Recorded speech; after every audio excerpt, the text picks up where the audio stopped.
रात के 2 बज रहे थे और विराट मेघालय और असम बॉर्डर के बीच पड़ने वाली किश्नोई नदी पार कर रहा था। दूर दूर तक अंधेरा छाया हुआ था। एक गहरे सन्नाटे ने किश्नोई नदी को घेर के रखा हुआ था और उसी नदी के ऊपर काले बादल मंडरा रहे थे, जिन्हें देखकर ऐसा लग रहा था कि किसी भी पल वो बरसने वाले हैं। नदी में घुटनों तक पानी था, जो धीमी धीमी रफ्तार के साथ बहा जा रहा था। विराट के एक हाथ में मोबाइल की टॉर्च थी तो दूसरे हाथ में साइकिल का हैंडल।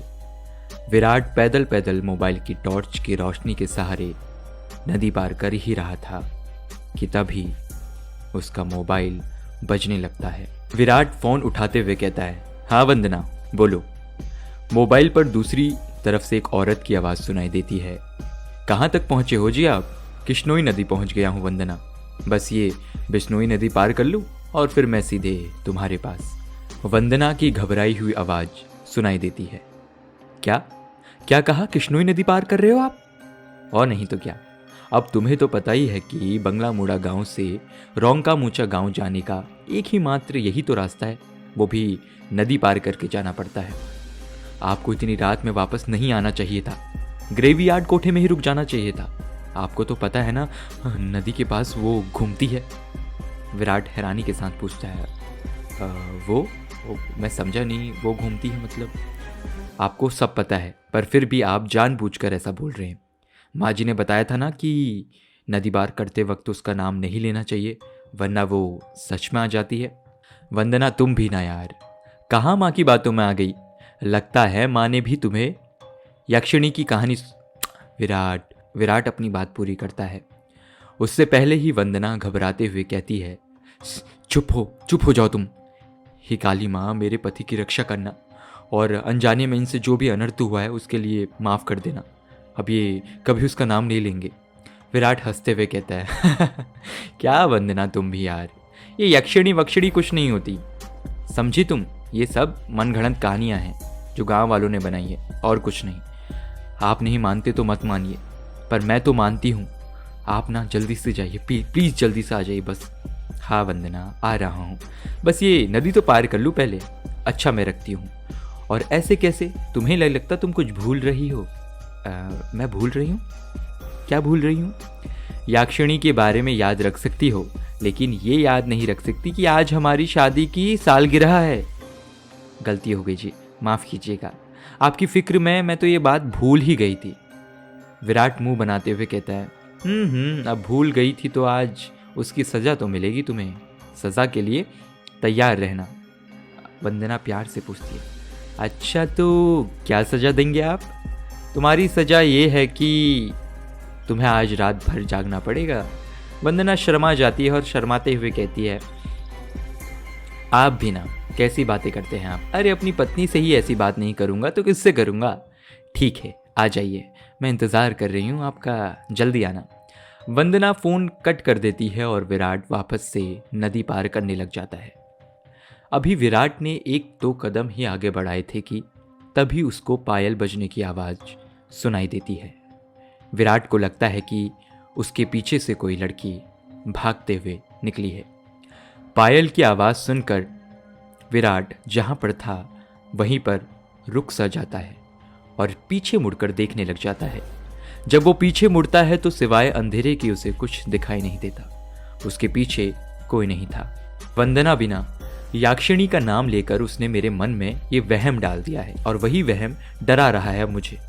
और वैसे भी मैं तो खुद याक्षिणी से मिलना चाहता हूँ, बड़े चर्चे सुने उसके, सुना है बड़ी खूबसूरत है। इतना कहकर विराट वापस से आगे बढ़ने लग जाता है। विराट मुश्किल से अभी 2 कदम ही चला था कि तभी उसे नदी के किनारे पर एक काला साया दिखाई देने लग जाता है। उस काले साये को देखकर विराट के कदम अपने आप थम जाते हैं। साये को देखकर ऐसा लग रहा था कि जैसे वो विराट का ही इंतज़ार कर रहा था। काले साये के पास से पायल की बजने की आवाज़ और चमेली के फूलों की खुशबू आ रही थी। विराट के हाथ पैर कपकमाने लग गए थे। विराट डरते हुए कहता है, कहीं वंदना की बात सच तो नहीं, कहीं ये याक्षिणी तो नहीं। विराट उस साये को देखकर इतना डर गया था कि उसका पूरा चेहरा पसीने से लथपथ हो गया था। विराट के हाथ पैर ठंडे पड़ गए थे। उसका दिल जोरों से धड़कने लग गया था। उसे समझ नहीं आ रहा था कि वो क्या करे। विराट डरते हुए कहता है, कौन कौन है वहां पर? कौन है? कोई जवाब नहीं आता है। अभी भी सन्नाटा छाया हुआ है। विराट अपने मोबाइल की टॉर्च उस काले साए पर मारने लग जाता है। जब उस टॉर्च की रोशनी उस काले साए पर पड़ती है तो विराट देखता है कि वो साया और किसी का नहीं बल्कि एक लड़की का था। नदी के किनारे पर एक बहुत ही खूबसूरत लड़की खड़ी हुई थी, जिसकी उम्र करीब 24 साल और लंबाई 5 फीट 2 इंच की थी। उसकी लंबी सी गर्दन, गुलाबी से होंठ, खुले हुए बाल जो उसकी कमर तक आते थे, उसका गोरा बदन और उसी गोरे बदन पर उसने काली साड़ी पहन रखी थी। वो लड़की किसी अप्सरा से कम नहीं लग रही थी। वो इतनी खूबसूरत थी कि कोई भी मर्द उसका रूप देखकर अपनी हदों को भूलकर उसकी बाहों में मदहोश होना चाहे।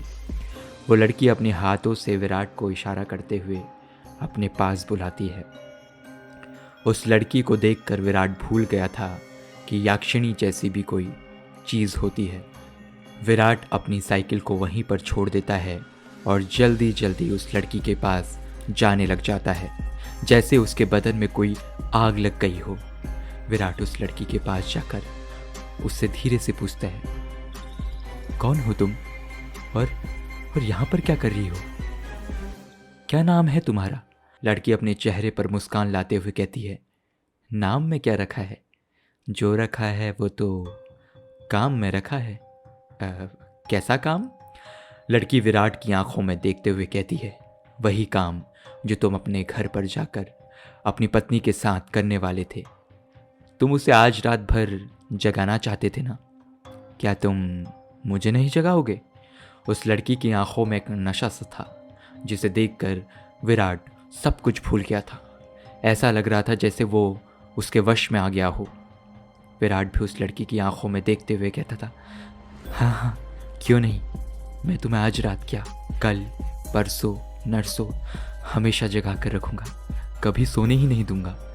इतना कहते ही विराट उस लड़की को अपने सीने से सटा लेता है और अगले ही पल दोनों नदी की रेत पर निवस्त्र पड़े हुए थे।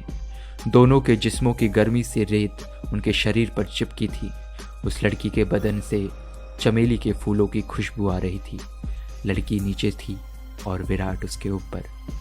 विराट के माथे के पसीने की बूंद ये साफ जाहिर कर रही थी कि वो थक चुका था और उसके बदन की सारी ताकत खत्म होने वाली थी। पर उस लड़की का चेहरा देखकर ऐसा लग रहा था जैसे अभी कुछ हुआ ही नहीं था। उसके अंदर की प्यास अभी बुझी थी, उसके अंदर की प्यास अभी नहीं बुझी थी। विराट अपनी चरम अवस्था में था और कुछ ही पल में वो उस लड़की के बदन पर ध्वस्त होने वाला था। तभी उसकी नज़र उस लड़की के वक्ष पर पड़ती है और वो देखती है कि उस लड़की के वक्ष पर धीरे धीरे झुर्रियाँ आने लग गई थी। उसके हाथ पैर की नसें बाहर निकलने लग गई थी। उसके बाल काले से सफ़ेद होने लग गए थे। देखते ही देखते वो लड़की अचानक से एक बूढ़ी औरत में तब्दील हो जाती है। ये सब देखकर विराट की आंखें फटी की फटी रह गई थी। उसका गर्म बदन अचानक से ठंडा पड़ गया था। विराट कांपते हुए कहता है, कौन हो तुम? वो लड़की धीरे से कहती है, मैं याक्षिणी तेरी मौत